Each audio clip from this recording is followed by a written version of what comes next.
মা বোনেরা, স্ত্রী কেমন হতে হয় শিক্ষা নাও। স্বামীর বিপদে স্ত্রী তাকে সান্ত্বনা দিবে, এটা হলো স্ত্রীর দায়িত্ব। ومن آياته خلق السماوات والأرض واختلاف ألسنتكم وألوانكم إن في ذلك لآيات للعالمين ومن آياته أن خلق لكم من أنفسكم أزواجا لتسكنوا إليها وجعل بينكم مودة ورحمة। আল্লাহ বলেন আমার কুদরতের নিদর্শন হলো স্ত্রীদেরকে তোমাদের থেকে বানাইছি, তোমরা যখন বাহিরে কোনো পেরেশানির থেকে ঘরে আসবে তখন তোমাদেরকে সান্ত্বনা দেওয়ার জন্য স্ত্রীদেরকে বানাইছি। আমাকে ম্যাডামরা কি টাইপের না কাটা গায়ে লবণ? নারীরা আবার রাগ করেন না, পরে আবার হয়তো মিছিল করবেন জাকির শাহ হুজুরের কাছে, নজির শাহ হুজুরের কাছে, যে এই মৌলবী যেন এই টঙ্গির এরিয়ার ভিতরে ঢুকতে না পারে। যখন আল্লাহর হাবিবের উপর, যখন আল্লাহর পক্ষ থেকে 13 বছর পর হিজরতের হুকুম হলো, তিনি তখন মক্কা ছেড়ে চলে যান। আর চোখের পানিগুলো টপ টপ করে ফেলে খানায়ে কাবার দিকে লক্ষ্য করে বলে, খানায়ে কাবা তোমার কাছে জন্মাইছি, মনে বড় আশা ছিল রে তোমার কাছে থেকে পৃথিবীর মানুষকে দিনের দাওয়াত, কিন্তু না না তোমার বাসিন্দারা আমাকে থাকতে দেয় নাই।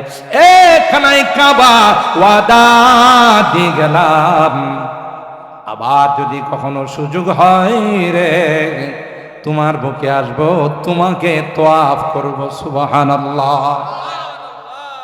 যখন আল্লাহর হাবিবের উপর ওহী নাযিল হচ্ছিল, গারে হেরা থেকে এসে আম্মা জান খাদিজাতুল কুবরা রাদিয়াল্লাহু তাআলা আনহাকে বলেন, খাদিজা লাকাদ খাশিতু আলা নাফসি। লম্বা আলোচনা আছে, আমি চুম্বক অংশটা বল। খাদিজা আমার ভয় হয়, কি দেখলাম মনে হয় আমি বাঁচবো না। খাদিজা বললেন, কাল্লা ওয়াল্লাহি লা ইউখজিকাল্লাহু আবাদা, আল্লাহর কসম আপনার মতো মানুষকে আল্লাহ কোনোদিন অপমান করবে না। এখনকার স্ত্রীরা কি আগের মতো? কোনো কারণে যদি আপনার মোবাইলটা, অ্যান্ড্রয়েড সেটটা, টাচ মোবাইলটা চুরি হয়ে যায়, হারায় যায়, আর যদি আয়সা বাসায় বলেন, আব্দুল্লাহর মা মোবাইলটা তো পকেট মার নিয়ে নিছে, কই তোমার মতো আলাগুলার থেকে নিব না তো কার কাছ থেকে নিব? কথাকে আমি বানাই খুশি, কই পকেট মার বহুদিন যাবৎ তোমার অপেক্ষায় ছিল যে এই আলাবোলা কবে গাড়িতে উঠবে। আচ্ছা বলুন তো দেখি, এটা কি সান্ত্বনা দেওয়া হলো না কাটা গায়ে লবণ লাগাইল? বলে না এরকম যে তোমারই দেখছি তোমার মতো আলাবোলা। আচ্ছা কোন বলার দরকার ছিল যে আব্দুল্লাহর বাপ রাগ করো না, মন খারাপ করো না, কত মোবাইল আসবে আর যাবে, তোমার যে কোনো ক্ষতি হয় না, আল্লাহর কাছে শুকরিয়া আদায় করো। কথা বলেন ঠিক কেন বলেন? ব্যবসায় মার খাইলে ঘরের পীর সাহেবের যে কত ওয়াজ শোনা লাগে, তুমি ব্যবসা করতে জানো না, তোমার ব্যবসা করতে কুশিল কে? কথা কয় না। বরং সান্ত্বনা দেওয়া দরকার যে একসময় ব্যবসায় লাভ হবে, কখনো লস হবে, কিন্তু সারা যাবে না। সবর করতে হবে, রিজিকের মালিককে। ম্যাডামরা কি জাতীয় কথা কয়, অথচ আল্লাহর নবী বিপদ, মা নাই, বাবা নাই, জিবরিল আমিন আসছেন, চাপ দিছেন, ব্যথা পাইছেন না পাইছেন না? জীবনে জিবরিল আমিনকে দেখেন নাই, তাও পাহাড়ের নির্জন এলাকায় 2500 ফিট উপরে। আল্লাহু আকবার বলে। গারে হেরা জমিন থেকে 2500 ফিট উপরে, নিচের দিকে তাকাইলে মানুষগুলোকে কবুতরের বাচ্চার মতো দেখা যায়। ওখানে আল্লাহর নবীর সাথে জিবরিল আমিন আয়েশা দেখা করছে, চাপ দিছে। কার কাছে বলবে? বাড়িতে আয়েশা আম্মা জান খাদিজাতুল কুবরা রাদিয়াল্লাহু তাআলা আনহার কাছে বলছেন। কি সান্ত্বনা! কাল্লা ওয়াল্লাহি মা লা ইউখজিকাল্লাহু আবাদা। ওগো পয়গম্বর, আপনি টেনশন করেন না, আসমানের মালিকের কসম আপনার মতো মহামানবকে আল্লাহ কোনদিন অপমান করবে না। ইন্নাকা লাতাসিলুর রাহিম ওয়া তাহমিলুল কাল ওয়া তাকসিবুল মাদুম ওয়া তাকরিজ যায়ব ওয়া তুঈনু আলা নাওয়াইবিল হক। আপনার মধ্যে যে গুণগুলো আছে পৃথিবীর কারো কাছে এই গুণগুলো নাই। সান্ত্বনা পাইছে না পাইছে? চলেন আমার চাচা ওয়ারাকা ইবনে নাওফিল, চাচাতো ভাই, তার কাছে নিয়ে যায়। আসমানি কিতাব পড়ছে, সে হয়তো বিষয়টা বুঝতে পারবে, বলতে পারবে। বিষয়টাকে আপনি তো বুঝতেছেন না, ওয়ারাকা ইবনে নাউফিলের কাছে লম্বা হাদিস, আমি সেই বিস্তারিত আলোচনায় যাব না। ওয়ারাকা ইবনে নাউফিল যখন সব শুনছে, ওয়াল্লাহ হাদান নামুস আল্লাযী নাযালাল্লাহু আলা মূসা, এ মুহাম্মদ, না না, তিনি আর কেউ নন, তিনি হলেন হযরত জিবরাইল, যিনি মুসা পয়গম্বরের কাছে আসছেন। একটা পর্যায়ে ওয়ারাকা ইবনে নাউফিল বললেন, ইয়া লাইতানি কুনতু জাযাত, ইয়া লাইতানি কুনতু হায়ান ইদ ইউখরিজুকা কওমুকা। হায় আফসোস, যেদিন তোমার জাতি তোমাকে এলাকা থেকে বের করে দিবে, সেদিন যদি আমি জিন্দা থাকতাম, তাইলে সবচাইতে বড় সহযোগী আমি তোমার হয়ে যাইতাম। আল্লাহর হাবিব আশ্চর্য হয়ে বলেন, আওয়া মুখরিজিয়াহুম, চাচা আপনি কি বলেন? আমার জাতি আমাকে আস-সাদিকুল মাসদুক বলে, আল আমিন বলে, আমাকে এলাকা থেকে বের করে দিবে, এটা তো আমি বিশ্বাসই করতে পারতেছি না। তখন ওয়ারাকা ইবনে নাউফিল কয়, তোমার মতো যারা এই পৃথিবীতে আল্লাহর একত্ববাদের দাওয়াত নিয়ে আসছে, সবাইকে তার জাতি এলাকা থেকে বের করে দিছে। কথা কি বুঝতেছেন? এমন কোন পয়গম্বর আর নবী নাই যাদেরকে তাদের এন্টি পার্টি, যারা বিরোধী পার্টি, তারা এই কথা বলে নাই, ওয়াকালাল্লাযীনা কাফারু লিরুসুলিহিম লানুখরিজান্নাকুম মিন আরদিনা আও লাতাউদুন্না ফী মিল্লাতিনা। দেখছে, কোন নবী রাসূল এমন নাই যারা এই দাওয়াত দিছে, ইয়া কওমি ইবুদুল্লাহ মা লাকুম মিন ইলাহিন গায়রু আফালা তাত্তাকুন। তখন বলছে, নতুন কথা নিয়ে আসছো তাই না, আমাদের এলাকা থেকে কানে ধয়রা বাইর করে দিব। রাসূল আকরাম সাল্লাল্লাহু তাআলা আলাইহি ওয়াসাল্লামের নবুয়তের 23 বছর, এর মধ্যে 13 বছর ছিল মাক্কি জিন্দেগি। 13 বছর কি ছিল? আর 10 বছর ছিল মাদানী জিন্দেগি। আল্লাহর হাবিবের টোটাল বয়স ছিল 63 বছর। 40 বছর বয়সে আল্লাহ তাআলা নবুয়ত দান করেছেন। তো 40 বছর বয়সে নবুয়ত দান করলে 63 বছর হায়াতে তিনি মালিকের ডাকে সাড়া দিয়ে, রফিকে আলার ডাকে সাড়া দিয়ে তিনি চলে গেছেন। তাহলে টোটাল নবুয়তের বয়স কত হলো? একটু কথা বলতে হবে, কত? 23 বছর জিন্দেগির 13 বছর কোথায় কাটছে বলে না, এটাকে বলে মাক্কি জিন্দেগি। 10 বছর কোথায়? মদিনায়। আমি আপনাদের জিজ্ঞাসা করতে চাই, আপনারা কম বেশি ইসলামের ইতিহাস নিয়ে স্টাডি করেন, ইসলামের ইতিহাস নিয়ে লেখাপড়া করেন, জানেন এই 13টি বছর মক্কা থেকে আল্লাহ নবী শান্তিতে ছিলেন? কথা বলেন। অকথ্য নির্যাতনের শিকার হয়েছে আবু জাহেলের গোষ্ঠীরা। যারাই ইমানদার হয়েছে তাদের উপরে নির্যাতনের স্টিম রোলার চালাইছে।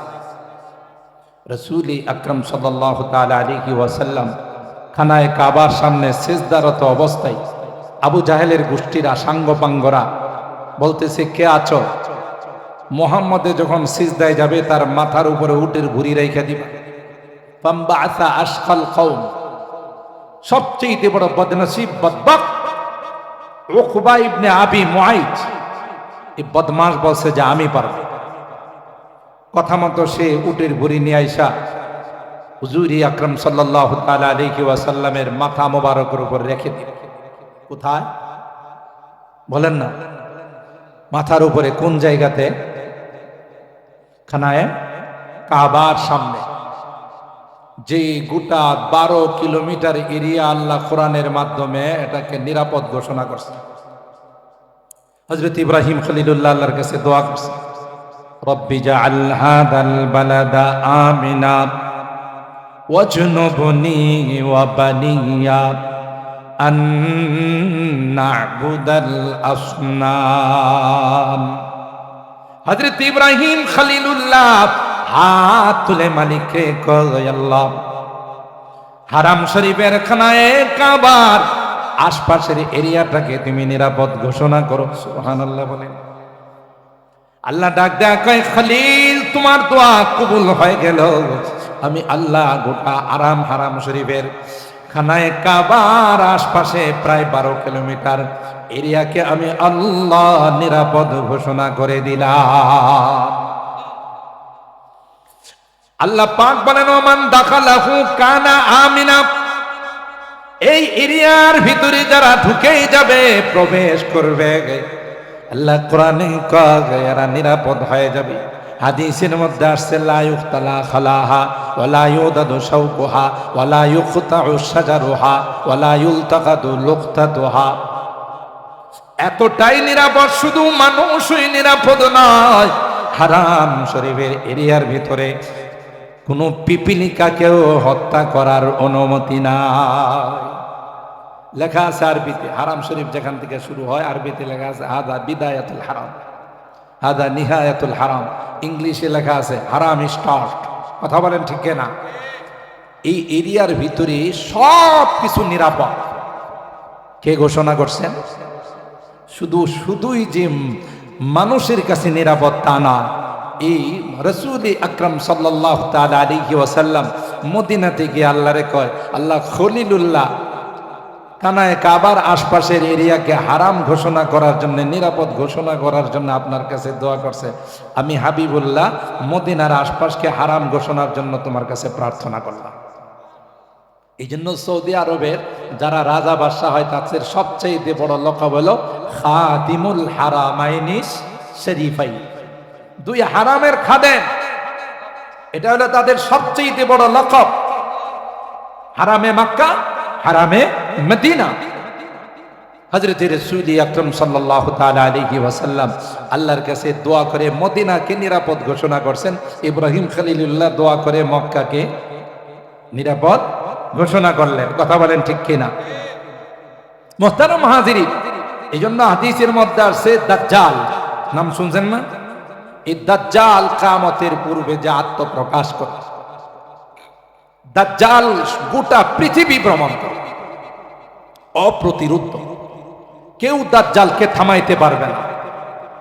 এবং তার ডান হাতে জান্নাত, বাম হাতে জাহান্নাম। আসলে উল্টাটা বলবে যে দেখো, আমাকে খুদা মানলে 9 গজ জান্নাত দিয়ে দিব, জান্নাতে একবারে তোমার বাড়িতে নিয়ে আসছি। আর খুদা না মানলে একবারে 9 গজ জাহান্নাম, পানিশমেন্ট সাথে সাথে। তো আমাদের মতো যারা দুর্বল মুসলমান বুঝেন তো, যখনই কোনো বিপদ দেখি তখন চাচা আপনার জান বাঁচা। এই দুর্বল মুসলমানরা যখন দেখবে এতে পাওয়ার, বুঝি ইয়া আল্লাহ খুদা আমার ঘরে চলে এসে, আপনি খুদা আর কেউ খুদা না, হেরে দিব জান্নাতে, আসলে এটা জাহান্নাম। আর পাক্কা ইমানদার আপনাদের মতো যারা সমস্ত ব্যস্ততাকে পিছনে ফেলে মাদ্রাসার মহব্বত নিয়ে, উলামায়ে কেরামদের মহব্বত নিয়ে যারা মাহফিলে বসে আছেন হাজারো ব্যস্ততার পরেও, এরা যখন দেখবে যে দাজ্জালের কপালের মধ্যে লেখা আছে ডিজিটাল সাইনবোর্ডে কাফের। কি লেখা? কাফালিফ কাফারা। কি লেখা? কাফের। তখন মুসকে আসি দেখবি, তুই তো আস্তা কাফের, আস্তা মুশরিক, আস্তা বেঈমান, কিসের তুই খোদা? কথা বলেন ঠিক কিনা? এই আমার বিরোধিতা করবি, নগদ কিন্তু জাহান্নামে ফেলে দিব। কয় এটা আমার নবী কয়ে গেছে, তোর জাহান্নামটা জান্নাত। সুবহানাল্লাহ। এত পাওয়ারফুল দাজ্জাল মক্কা মদিনায় ঢুকতে পারবে না। সুবহানাল্লাহ। মক্কায় ঢুকতে যাবে, মক্কার আশপাশে আল্লাহ তাআলা ফেরেশতা নিযুক্ত করে দিবেন, সিকিউরিটি গার্ড। ঢুকতে যাবে, সিনার মধ্যে ধাক্কা দিয়ে ফেলে দিবে, বদমাস কোন এরিয়া আইছস, জানাস না এটা নিরাপদ এরিয়া? সুবহানাল্লাহ। মদিনাতেও ঢুকতে পারবে না। সেই মক্কা মদিনা, সেই হারামাইনি শরীফাইন রাসূল আকরাম সাল্লাল্লাহু তাআলা আলাইহি ওয়াসাল্লাম সিজদায় গেছেন, তার মালিকের সাথে তিনি কথা বলেন। আবু জাহেলের গোষ্ঠীরা কই যে যদি মুহাম্মদের মাথায় উটের ভুঁড়ি রাখা যায় তাহলে মুহাম্মদ শ্বাস প্রশ্বাস বন্ধ হয়ে মারা যাবে, তা আমরা বাইসা গেলাম। অথচ এই গাধাদের, বেক্কেল আর মগাদের জানা নাই মুহাম্মদের দায়িত্ব নিছেন কে? একটু জোরে বলেন। আল্লাহ পাক বলেন, ইয়া আইয়ুহার রাসূলু বাল্লিগ মা উনজিলা ইলাইকা মির রাব্বিক ওয়া ইল্লাম তাফআল ফামা বাল্লাগতা রিসালাতা ওয়াল্লাহু ইয়াসিমুকা মিনান নাস। আল্লাহ বলেন, পয়গম্বর দিনের দাওয়াত দিতে গিয়ে অনেক বাধার সম্মুখীন হতে পারেন, বিভিন্ন লাইনে বাধা আসবে, কিন্তু না না, আপনার দাওয়াতের মিশন থেকে পিছপা হবেন না। যারাই যতই ষড়যন্ত্র করো, মনে রেখেন আমি আল্লাহ আপনার নিরাপত্তার দায়িত্ব নিলাম। দায়িত্ব কে নিছেন? আল্লাহ। যার নিরাপত্তার দায়িত্ব নিয়ে গোটা বিশ্ব মিলে তারে কিছু করতে পারবো? বাংলাতে কয় না, রাখে আল্লাহ মারে আল্লাহ, রাখে কে? কথা বলেন ঠিক কিনা? নবীর কথা জানা আছে না নাই? ওরা যদি হাজারো চেষ্টা করে, সব তলোয়ার নিয়ে আল্লাহ নবীর হুজরা মোবারক ঘেরাও ঘিরে ফেলাইছিল না? মোহাম্মদকে অর্ডার দিবে, শেষ করে ফেলাই। হযরত জিবরিল আমিন এসে কই, ইয়া রাসূলুল্লাহ, বাহিরের কোনো খোঁজ খবর রাখেন? বাহিরে আবার কি হয়েছে? কই সব দুশ্মনরা ঘেরাও ঘিরে ফেলাইছে, আপনাকে এক্ষুনি হত্যা করে ফেলাইবে। তাহলে কি করা? হাতের মুষ্টির মধ্যে কিছু বালু নিয়া আপনি একদিকে ফুৎকার দিবেন, চতুর্দিকে কাফেরদের চোখের মধ্যে আমার আল্লাহ পৌঁছায়।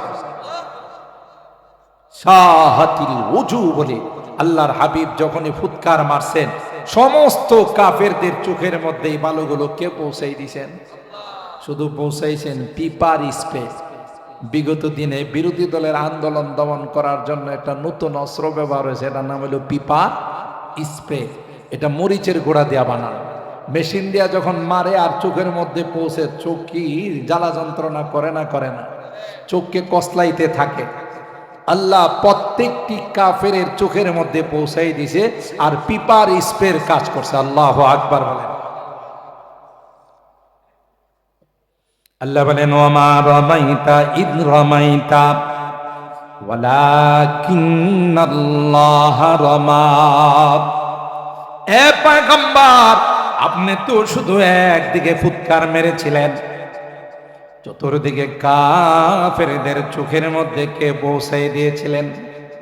জোরে বলেন। আল্লাহ ডাক ডাক কয়, আমার হাবিব একদিকে ফুৎকার মেরেছিলেন, আর চতুর্দিকে আমি আল্লাহ তাদের চোখের মধ্যে পৌঁছাই দিয়েছিলাম। এরা চোখ কসলানি নিয়ে ব্যস্ত, কয় হাত দিয়া, দুই চোখেই তো পৌঁছে গেছে। তলোয়ারকে হাতে না মাটিতেই আল্লাহর হাবিব ধাক্কা দিয়ে বের হলে গারে সুরের মধ্যে চলে গেলেন। সুবহানাল্লাহ। হেফাজত করছেন কে? ওদের তো জানা নাই, ওরা বিভিন্ন ষড়যন্ত্র করে। এরপরে এরা সকালবেলা ফন্নে কায়াফা কদমের নিশানা দাগ দেখে হাঁটতে হাঁটতে চলে গেছে গারে সাউর, ঠিক না? ওখানে গিয়ে আর কিছু বুঝে সুঝে না, মাতালের মতো। কিরি, আমাদের লজিক তো বলে মোহাম্মদই পর্যন্ত আসছে, কিন্তু গেল কই? আসলে কিন্তু নিচে, কথা কয় না। হযরত আবু বকর সিদ্দিক রাদিয়াল্লাহু তাআলা আনহু বললেন, ইয়া রাসূলুল্লাহ, এরা যদি একটু নিচের দিকে তাকায় তাইলে আমাদেরকে দেখে ফেলবে। আল্লাহর হাবিব সিদ্দিক আকবর রাদিয়াল্লাহু তাআলা আনহুর সিনার মধ্যে হাত মোবারক রাইখা বলতেছে, আবু বকর, তুমি কি মনে করছো আমরা দুইজন এখানে, আর কেউ না? আল্লাহু আকবার বলে। লা তাহজান ইন্নাল্লাহা মা'ানা। এ আবু বকর, গারে সাউরের মধ্যে এমনি আসি নাই, কার ইশারায় আসছি? জোরে বলতে হবে, কার ইশারায়? আবু বকর, টেনশনের কোনো কারণ নাই, এখানে শুধুই আমরা দুইজন নয়, আমাদের সাথে আসমানের মালিক আল্লাহ আমাদের সঙ্গে আছে। সুতরাং টেনশনের কারণে এরা নিচের দিকে তাকাইবেন। নিচের দিকে তাকাইলে এদের ঘাড়গুলো মটকাই দিবেন কে? কথা কয় না। মাঝে মধ্যে বিগত দিনে আমরা শুনছি, আগের দিনগুলোতে আলেম ওলামাদেরকে লক্ষ্য করে কোনো মাস্তানি কথা বলছে, বেশি বাড়াবাড়ি করবা ঘাড় মটকাই দিব, বলে নাই? আসলে কি ঘাড় মটকানোর গোষ্ঠী আমরা না, এরা আবু জাহেলের গোষ্ঠী না? যারা ইসলামের বিরুদ্ধাচরণ করে, ইসলাম ওয়ালাদের, নায়েবে রাসূলদের, ওয়ারাসাতুল আম্বিয়াদের বিরুদ্ধে কথা বলে, ব্লাড টেস্ট করলে দেখা যাবে প্রত্যেকটার ব্লাডের মধ্যে আবু জাহেলের ব্লাড আছে। কথা কি ঠিক বললাম? ক্ষমতা টিকিয়ে রাখার জন্য যারা লক্ষ লক্ষ মানুষকে হত্যা করে, তাদের ব্লাড টেস্ট করলে দেখা যাবে এই ব্লাডের মধ্যে ফেরাউনের ব্লাড আছে। কথা কি ঠিক বললাম? তো ঘাড় মটকানোর গোষ্ঠী আমরা না, তোরা গেছিলে না গাড়ে সৌরে, সব উপরের দিকে তাকায় তাকায় কয় মনে হয়তো এই পর্যন্ত আসছে, কিন্তু মোহাম্মদ গেল কই? আল্লাহ কই নিচের দিকে তাকাবে, মর মর মর মর করে ঘাড় মটকাই দিব। কথা বলেন ঠিক কিনা? কারণ নিচে আছেন কে? আল্লাহর হাবিব। কথা বলেন ঠিক কিনা? পারছে? পারে নাই। হুজুর আকরাম সাল্লাল্লাহু তাআলা আলাইহি ওয়াসাল্লাম আবু বকরকে নিয়ে গাড়ে সাউর থেকে বের হইছেন, যাবেন হিজরত করে মদিনায়। এদিক দিয়ে আবু জাহেল ঘোষণা দিয়ে দিয়েছে, মোহাম্মদকে যদি পাওয়া যায়, কেউ যদি মোহাম্মদকে ধরে দিতে পারো তাহলে 100 লাল উট পুরস্কার। চতুর্দিকে সবাই আল্লাহর নবীকে ধরার জন্য বেকুল হয়ে গেছে। সুরাকা ইবনে মালিক ইবনে জুরশুম সেও অপেক্ষায় ছিল। হঠাৎ করে দেখে আবু বকর আর আল্লাহর নবী দুইজনে যাইতেছে। এবার সুরাকাই কয় পুরস্কার পায়ে গেছে, যদি লাগিয়া যা। কথা বলেন ঠিক কিনা? সুরাকা ইবনে মালিক ইবনে জুরশুম তার ঘোড়া নেয়া সামনের দিকে আগা। আল্লাহর কসম, ঘোড়ার পা সাথে সাথে মাটির নিচে দবে যায়। সুবহানাল্লাহ বলেন। চাবুক দিয়ে দিয়ে ঘোড়ার পাকে মাটির থেকে উঠায়, কিন্তু একবার দুইবার তৃতীয়বার যখন পাও নিচের থেকে উঠাইছে, দেখে নিচের থেকে ধোঁয়া বের হচ্ছে। সুবহানাল্লাহ। আগামীকাল কয়েন কি বের হচ্ছে? ধোঁয়া বের হচ্ছে। কি বুঝলেন? সুরাকা বুঝে গেছেন না রে, কারবার শুরু হয়ে গেছে। আল্লাহর হাবিবকে ডাক দিয়ে বলেন, মোহাম্মদ, এ মোহাম্মদ, বুঝতে বাকি নাই, ঘোড়ার পায়ের নিচে থেকে ধোঁয়া বের হয়, মনে হয় রে নিচে বোধহয় আগুনের ব্যবস্থা হচ্ছে। এ মোহাম্মদ, আমার বুঝতে বাকি নাই, মাফ করে দাও, ক্ষমা করে দাও, আমি আর সামনের দিকে এক কদমও বাড়ব না।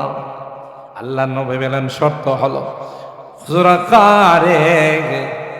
এরপরেও যদি তুমি তোমার ঘোড়াকে নিয়ে সামনের দিকে আগাইতাম, তোমাকে এবং তোমার ঘোড়াকে জাহান্নামের আগুন মুহূর্তের মধ্যে খেয়ে ফেলতো। সুবহানাল্লাহ বলেন। সুরাকা ইবনে মালিক ইবনে জুরশুম কয়, পাথরের মধ্যে ঘোড়ার পাও নিচে চলে যায়, এটা বুঝতে বাকি নাই, আসমানের মালিকের কুদরতি কারবার শুরু হয়ে গেছে।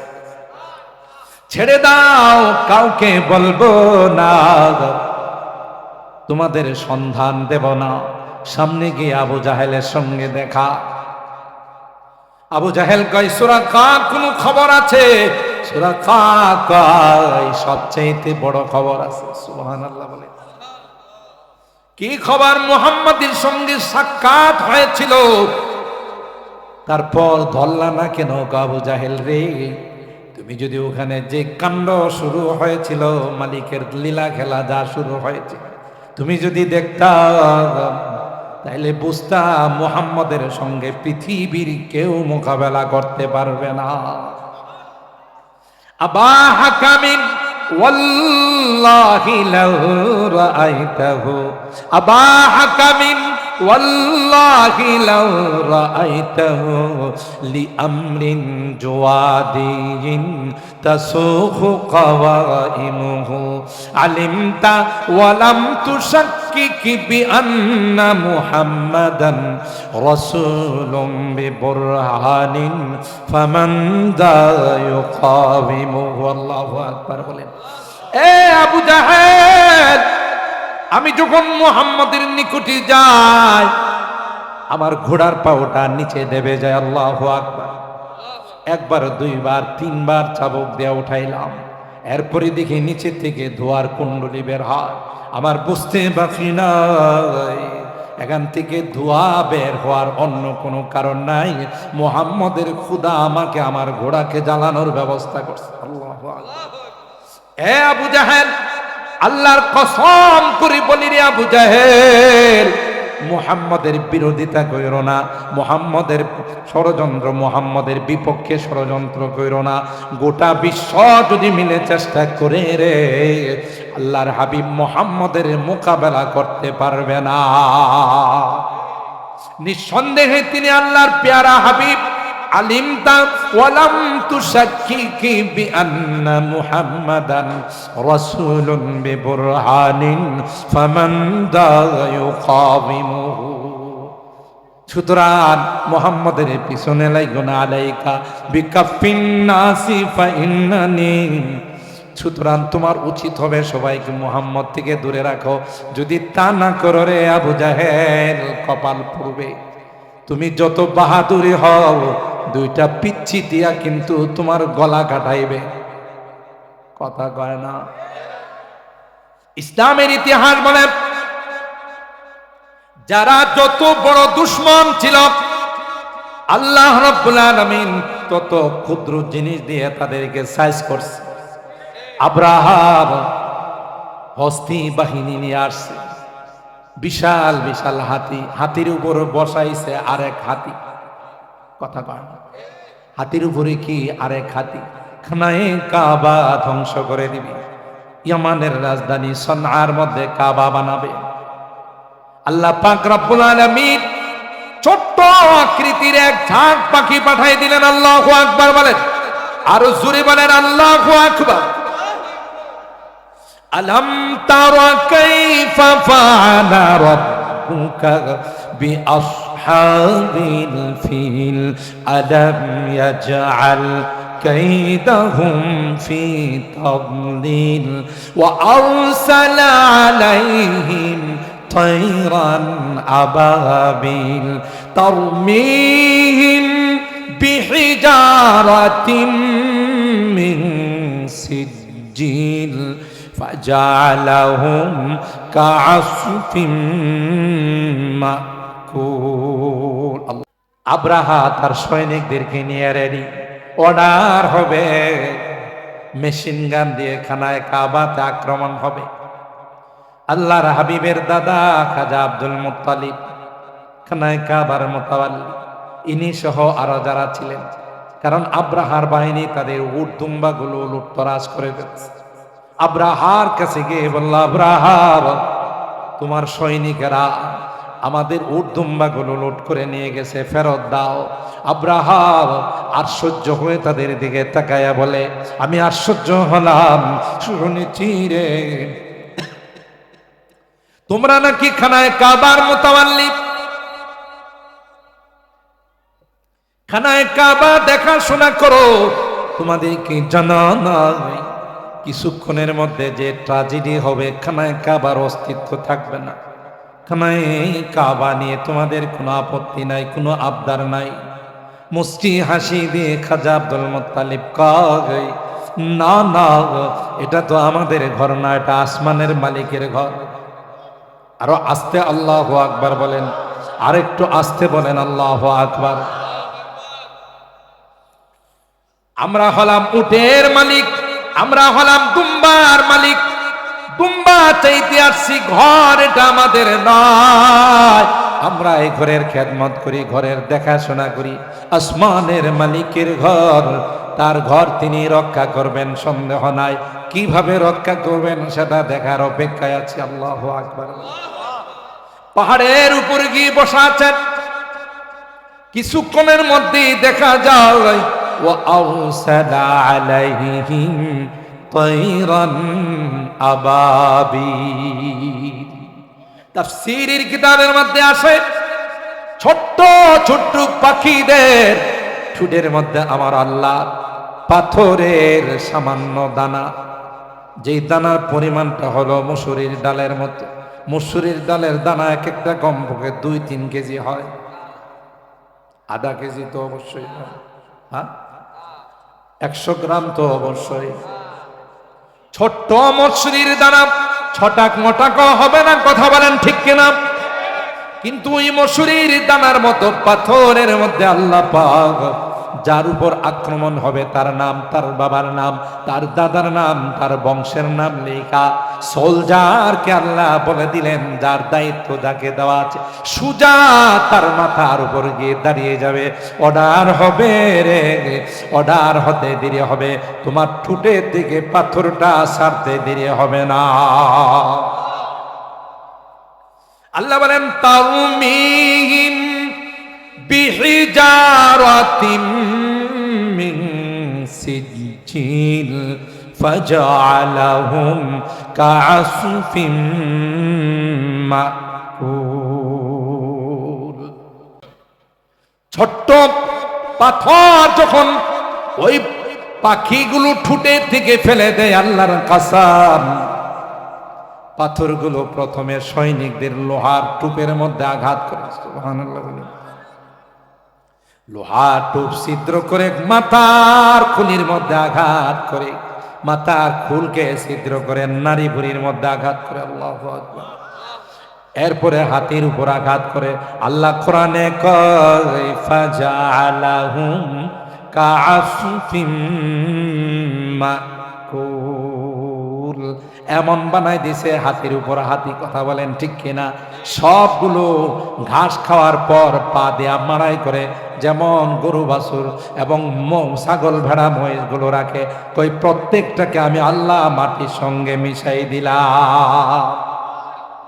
কে মিশাইছেন? তাহলে বাহাদুরি করে কেউ পারছে? কথা বলেন। আর হারাম, এই জন্য আল্লাহ পাক রব্বুল আলামিন বলেন, পয়গম্বর টেনশনের কোনো কারণ নাই। 13টি বছর পয়গম্বর মক্কার মানুষের অকথ্য নির্যাতন সহ্য করছে, মাথার উপর উঠে ভুঁড়ি দিয়ে দিছে।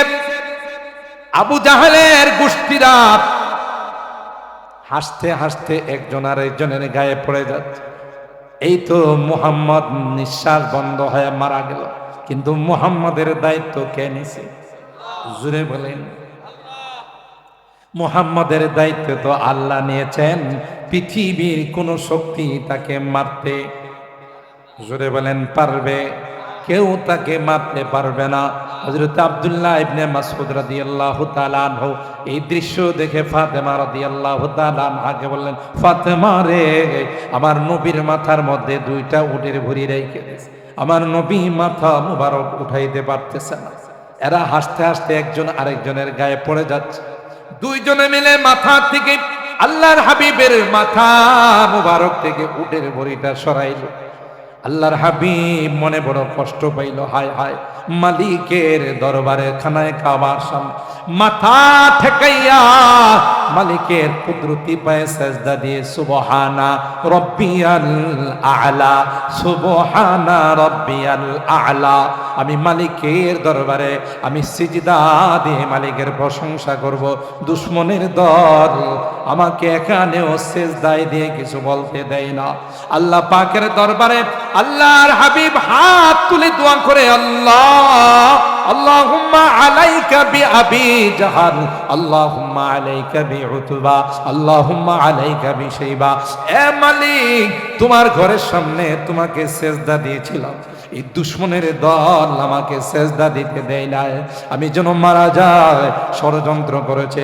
তাদের নাম ধরে ধরে আল্লাহ বললেন, আল্লাহর হাবিব বলেন, আল্লাহ তোমার সুপুর্দ করে দিলাম, এখন আর তাদের চেহারার মধ্যে কোনো হাসি নাই। কারণ এরাও জানতো যেই জায়গাতে যে ব্যক্তিটা বদদোয়া করছে বন্দুকের গুলি মিস হতে পারে, তার বদদোয়া কোনোদিন মিস হবে না। ঠিক কিনা বলে? বহুত তালিব खुदा मिलता शिकस्ता दिल नहीं मिलता, बहुत तालिब खुदा मिलता शिकस्ता दिल नहीं मिलता, शिकस्ता दिल जैसे हासिल हकीकत में वही कामिल। ভঙ্গ হৃদয় নিয়ে যখন মালিকের কাছে হাত তুলে আল্লাহর কসম পয়গম্বর কা ইত্তাকি দাওয়াতাল মাজলুম ফাইন্নাহু লাইসা বাইনাহু ওয়া বাইনাল্লাহি হিজাব। মাজলুমের বদদোয়া থেকে বাঁচো। জানো না এই বদদোয়ার এত পাওয়ার, এই বদদোয়া করতে দেরি হয় আল্লাহর আরশের মধ্যে ধাক্কা লাগাইতে দেরি হয় না। কথা বলেন ঠিক কিনা? জানালার মধ্যে বাচ্চা তাকাই রইছে, কি অপরাধ, মাসুম বাচ্চার, তাকেও গুলি করে হত্যা করা হয়েছে। বাংলাদেশে তো এই ঘটনা ঘটে নাই। মা তার শিশুকে নিয়ে পথ পাড়ি দিতে পথচারী মা, সেই মাকে গুলি করে হত্যা করা হয়েছে। কথা বলেন ঠিক না বেঠিক? জুলুমের একটা সীমা থাকা দরকার। আল্লাহ নবী কয় ইত্তাকি দাওয়াতাল মাজলুম ফাইন্নাহু লাইসা বাইনাহু ওয়া বাইনাল্লাহি হিজাব। মাজলুমের বদদুয়া থেকে বাঁচো, সাবধান। এই বদদুয়া এত পাওয়ারফুল, আল্লাহর আরশের মধ্যে ধাক্কা লাগায়, যে ধাক্কার কারণে বৈষ্ণবলি ক্ষমতা 40 মিনিট টিকে না। কথা বলেন ঠিক কিনা বলেন? মুহতারাম হাজিরিন, রাসূল আকরাম সাল্লাল্লাহু তাআলা আলাইহি ওয়াসাল্লাম আল্লাহর কাছে বদদুয়া করলেন, যিনি জীবনে কোনোদিন কাহারো বিরুদ্ধে বদদুয়া, যখন তাকে বলা হয়তো উদউ আলাল মুশরিকিন, ও নবী আপনি মুশরিকিনদের বিরুদ্ধে বদদুয়া করেন, তিনি জবাব দিয়েছেন ইন্নী লাম উবআত লাআনান ওয়ালাকিন বুইতু রাহমাতান। जन्नत के खजायन के यही बे सलम है, दिल नात रसूल अरबी कहने को बेचान, दिल नात रसूल अरबी कहने को बेचान, आलम है तहय्युर का जुबां है न कलम है, आलम है तहय्युर का जुबां है न कलम है। अल्लाहु আকবার। সেই আল্লাহর পয়গম্বর তাদের বিরুদ্ধে বদদুয়া করছেন। আল্লাহ ডাক দেয়া কই পয়গম্বর বদদুয়া কবুল, আপনি শুধু অপেক্ষায় থাকেন বদরের যুদ্ধে। সুবহানাল্লাহ। বদরের যুদ্ধে কে কোন জায়গায় তার সলিল সমাধি হবে পয়গম্বর বদরের ময়দানে গিয়া দেখাই দিছে, এটা আবু জাহেল। সম্মানিত সুধী, এই জামিয়া নূরিয়া আল্লাহ রাব্বুল আলামিন এই এদারা, এই মাদ্রাসা যেমন নাম তেমন কাজ। অনেক বুজুর্গ উলামায়ে কেরাম, যোগ্য প্রাজ্ঞ বিজ্ঞ উলামায়ে কেরামের দ্বারা এই মাদ্রাসা পরিচালিত। আসলে যেমন নাম তেমন কাজ। মাদ্রাসার ভিতরে ঢুকার পর চতুর্দিকে মনে হয় যে নূর চমকাচ্ছে। সুবহানাল্লাহ। আপনারা দেখেছেন যে পাগড়ি দিতে আধা ঘন্টা সময় লাগছে, এতে আপনারা খুশি না বেজার? আপনাদের মেহনতের ফসল, আপনাদের প্রাণ প্রিয় প্রতিষ্ঠানের ফসল। এখান থেকে হাফেজে কোরআন, আলেম এবং মুফতি সাহেবরা পাগড়ি নিয়ে বের হচ্ছেন জাতির খেদমতের জন্যে, উলামায়ে কেরাম বের হচ্ছেন, হাফেজে কোরআনরা বের হচ্ছেন। এটা এই এলাকার মানুষের জন্য অত্যন্ত সুখবর, অত্যন্ত ভাগ্যের বিষয় যে আমাদের এই প্রিয় প্রতিষ্ঠান থেকে প্রতি বছর ঝাঁকে ঝাঁকে কোরআনের পাখিরা, ঝাঁকে ঝাঁকে উলামায়ে কেরাম, মুফতিয়ানে কেরাম বের হয়। আল্লাহ রাব্বুল আলামিন হাফেজদেরকে আলেমে বা আমল, আলেমে রব্বানি হাক্কানি বানার তৌফিক দান করুন। উলামায়ে কেরাম যারা বের হচ্ছেন তাদেরকে জাতির রাহবার হিসাবে, জাতির জন্য নক্ষত্র হিসাবে আল্লাহ কবুল করুন। মুফতিরা যারা বের হচ্ছেন জাতির সামনে যেন ইসলামের শরিয়া বিধানগুলো, ইসলামের লগুলো যেন সঠিকভাবে পেশ করতে পারেন। আল্লাহ রাব্বুল আলামিন তাদের ইলমে আমলে বরকত দান করুন, আমিন বলুন। এই মাদ্রাসার সাথে আমার অন্তরঙ্গ সম্পর্ক। মাদ্রাসার সুযোগ্য মোহতামিম সাহেব হুজুর অত্যন্ত মহব্বত করেন, হযরত দিল দিয়ে মহব্বত করেন। তাই যতই প্রোগ্রাম থাকুক এখানে উপস্থিত হওয়া লাগে। বিজ্ঞ উপস্থাপক বন্ধুবর হযরত মাওলানা মুফতি রিয়াজ সাহেব এখানে আছেন। আপনারা এতক্ষণ পর্যন্ত যার আলোচনা শুনছেন, গোটা বাংলাদেশ যাকে চিনে নূরিয়া মাদ্রাসার মুহাদ্দিস হিসাবে, আলহামদুলিল্লাহ বলেন, সেই টঙ্গীর নজির সাহেব হুজুর। বাংলাদেশের আনাচে কানাচে এমন কেউ নাই যে নজির সাহেবকে চিনে না। নজির সাহেবের নাম যখনই আসে সাথে নূরিয়ার নামও আসে। কি বলেন আপনারা, খুশি না বেজার? টেকনাফ থেকে তেতুলিয়া, রূপসা থেকে পাটুরিয়া, যত বড় বড় ইসলামী মহাসম্মেলন আছে সবগুলোতে পোস্টারে নাম পাওয়া যায় যে হযরতুল আল্লামা মুফতি নজির আহমদ সাহেব, নূরিয়া, টঙ্গী, ঢাকা। নূরিয়ার নাম থাকে না? থাকে না।